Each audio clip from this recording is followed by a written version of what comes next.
Musibye mutya bwenti when surprise nze mama wange awezeze emyaka nkaaga olwaleero. Wow, buli aina mama nkusaba ebyaddala omuwe ekitibwa ekyenjawulo emboozi ne Chosen Becky egenda kukwatira kudala nkusaba soko tele Chosen Becky omutima mu comment section team Chosen Becky nawe aina mama wo ebyaddala bobanga oludde mukubirako newe ziba ennaku 3 emabiga soka omunyigireko naye banna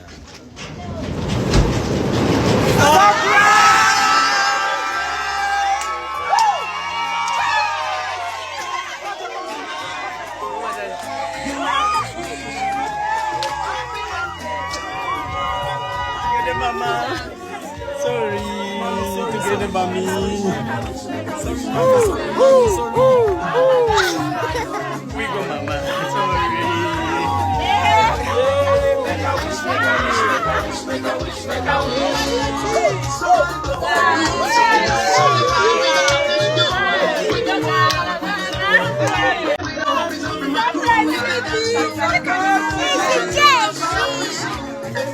It's your birthday. Happy birthday, mommy. Happy birthday to you. Happy birthday to you. Make a wish, make a wish. Emboze nina kyegenda okubanga ekuyigiriza. Chosen Becky mami we amukoledde surprise birthday olunaku olwalero era nga libadde ssanyu jerere. Mama atuse n'okukaaba wabula ka story katini nnyo nkuwe ebyabadde muweno birthday era nga buli alina mama at least wetaaga omukoleyo ka moment kanajjukira. Mama we yakula amugamba mu bwavu obw'ekitalo bwe baalimu mu mbeera embi ey'ennaku etasanyusa gye baakuliramu. Mama we yamugambanga nti taata we yafa mu myaka gy'alinga mu 45 awo mama we abeera jjajja wa Chosen Becky. Mama we yafiira mu 5 something era ngaawo emyaka egyo we gyabeerangawo nga mama we akaaba nnyo nga naye amanyi nti ayinza okubanga tajja kusimatuka mu bbanga eri. Mama wa Chosen Becky yamukuutiranga n'amugamba wendiweza emyaka nkaga gyawezeza olunaku olwaleero at least neetaaga munkolereyo akabaga. Chosen Becky finally akituukiriza. Mama akaabye amaziga wabula ebigambo bye ebyaddala biri inspiration kuffe ffenna ababadde balaba ekintu kino. Nkusaba naawe obirabemu. Chosen Becky yeetaaga ka respect nawe ina mama wo bw'oba tosobola kubaako ky'omu ate si mukubire akasimu ensonga eno erina kyegenda okwigiriza olunaku olwaleero. Musibye mutya bwenti when surprise nze mama wange awezeze emyaka nkaaga olwaleero. Mama akaabye namuwulira ng'ayogeredda ng'agamba bwe ndiweze nkaaga njagala abaana bange bankolere omukolo nsanyuke. Mama we yafiira ku myaka 4, taata we yafiira ku 57.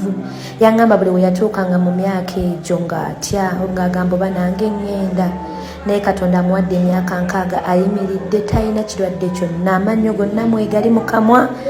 Mwanaye tumusurprise nze n'akaaba ffenna ne tuwulira nga tufa ennaku naye nga bannange bya ssanyu.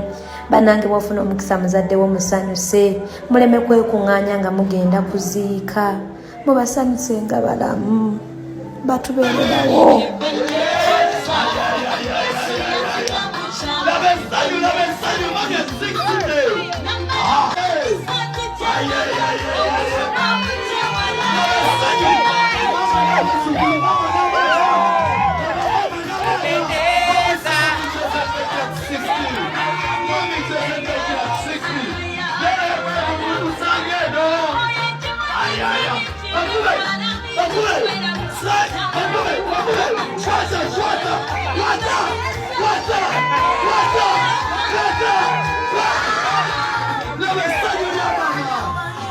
Dora Jimmy's bana bajje MM bannange mwebale. Mukyala goli mulungi, mukyala Dora oli mukakamu okolagana n'abantu wamu n'omwami we. Oyo omwami oyo akutte kamera oyo balina okwagala bandaze okwagala basanyukidde maama wange ng'oyinza okugamba yewaabwe. Amazima sijagamba nti nabawa ssente zituuka kye bankoledde naye bagamba Becky ffe tuliwo kwagala bantu. Leeta ekitono ky'olina kwe tugenda otandikira. Abaana babadde lovely. Mukyala Dora mukwano, mukyala Dora nkaaba amaziga weebale. Dora Jimmy's weebale mutufumbidde emmere ennungi mumpadde ekintu ku kisinga kye nali nasasulira. munjagadde okwagala nampa vibe yoyo mukyala yoyo mukyala Dora Jimmys yoyo bafumba mmere n'okutimba ku mikolo yoyo omukyala omuto ali happy Katonda agenda kuwa omukisa mukyala gwe mama wange akaabye naye amaziga ago gassanyu Katonda agenda kusasula mumunebalizeeko omuwala oyo yandaze okwagala mama wange awezezza emyaka 6 nabuli abaddewo mwebale mama wange awezezza emyaka 6 tetwakisuubira beatandika mpola nga tuli bulungi nnyo nene tugamba mukama katutenkanye kye tuyina naye abantu betufunye bonna batukwatiddeko mukyala Dora Jimmys webale Katonda akuwa emirimu. Salamu alaikum Hajati Nakalembe omusomi w'edduwa bw'oba wenyiye embeera embi yankusomere ku dduwa abali ebweru mirimu gigaanye papula zeesibye kino kyekyoto kwensabira omukisa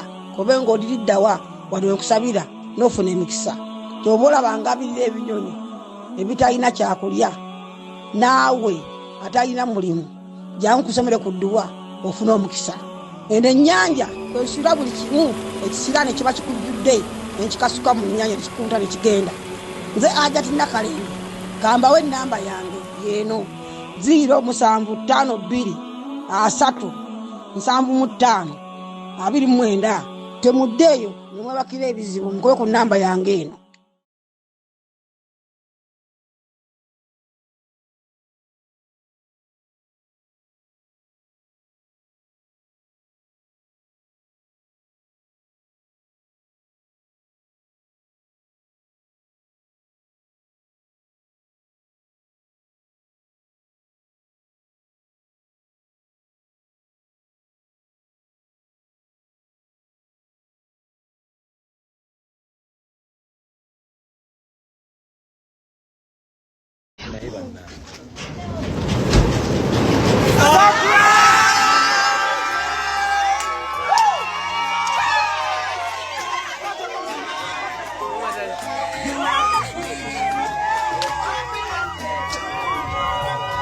Mama, sorry, mommy.